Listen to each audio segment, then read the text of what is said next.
right. Once again, we have lots of raised up elbow. So if you lift up elbow from the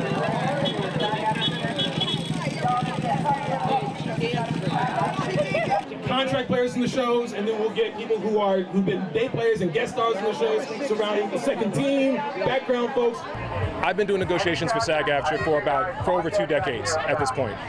I've never had a situation like this. I've never had a situation where the CEOs are down in the room. And so this is unprecedented on so many different levels, and we're trying to make sure that we get a deal that matches that. So, do us a favor. Take a look. Your favorite people are out here right now.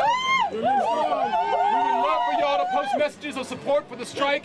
Use the hashtag SAG-AFTRA and the hashtag Hollywood's bravest and finest, all right? SAG-AFTRA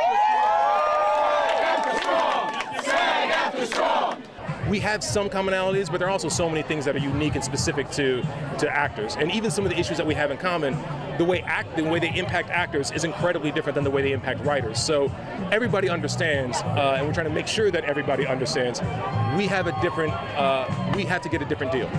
We have to get a different deal in some ways by necessity of the fact that we're actors, we're not writers. We do a different thing. We're on camera as opposed to sitting in a room and typing. We have our Aussie picketer in the house, Aussie, Aussie, Aussie!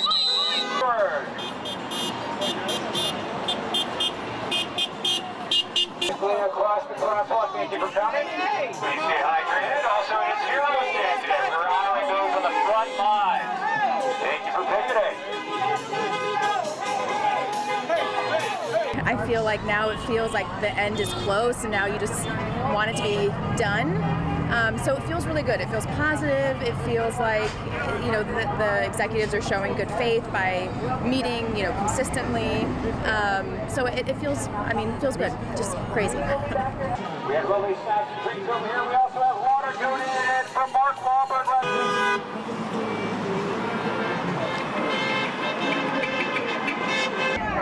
You know, just make sure that we're heard, because it seems like if we're not putting up at least a little bit of a fight, nobody's going to fight for us. And that's where we're kind of finding ourselves right now, is that, you know, we're kind of getting hit from all angles to where they're kind of using that against us as, oh, this is your dream, you should be happy with whatever, you know, you're getting. You know, don't use that against us as a means of like, okay, we're just going to scrape by for the rest of our lives because, you know, this is what we love to do. Because as an actor, you know, so much, you have very little power. You know, it's always just waiting for somebody else to give you the opportunity. So it's been a very strange power shift to feel like, you know, on one hand, you don't want to upset studios by picketing, you know, you want to get hired again. But at the same time, you know, you are fighting for essentially freedom, financial freedom, the ability to, you know, as you age in this industry, if it's the only thing that you do and you can't, you know, survive job to job, something has to change. Really quick, if you cannot see my camera lens or any of our lenses, they can... Can you lock that side? All right. A great big cheer on 3. 1, 2, 3. All right, go ahead. Right here.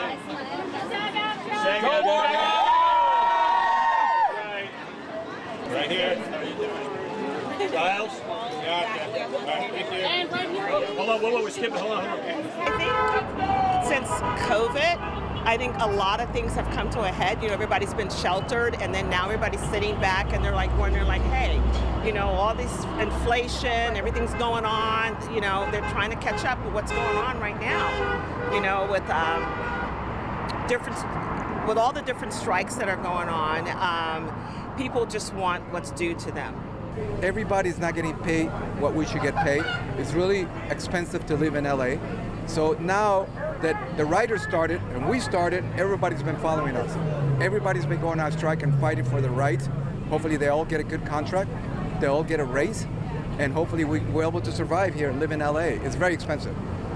Been living in my car for the past month and a half or so. So right now this is everything to me.